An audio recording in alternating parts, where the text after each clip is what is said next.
چاہتے تو میدان میں آ بھی سکتے، لیکن کس کے خلاف؟ اپنی ہی فوج کے خلاف، اپنی ہی فوج کے خلاف نہیں۔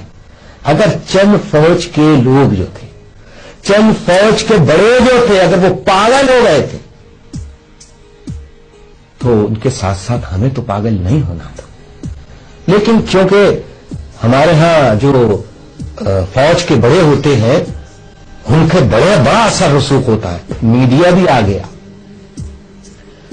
اخبارات میں بڑی بڑی خبریں شائع ہوئی۔ الطاف حسین ڈرل، الطاف حسین نے کبھی کسی کو ڈرل نہیں کرایا، یہ خدا اس کا رسول جانتا ہے۔ کیا ہوا؟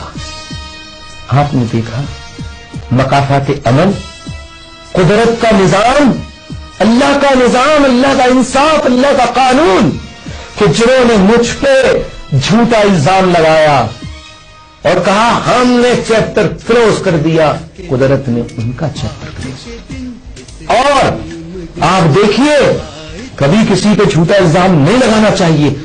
دیکھیے مقافات عمل، قانون قدرت، کہ اس کے اپنے گھر والوں نے اس کی لاش کو نکلوا کے اس کی لاش کو ڈرل کرایا۔ یہ ہے خدا کا انصاف، یہ ہے خدا کا نظام۔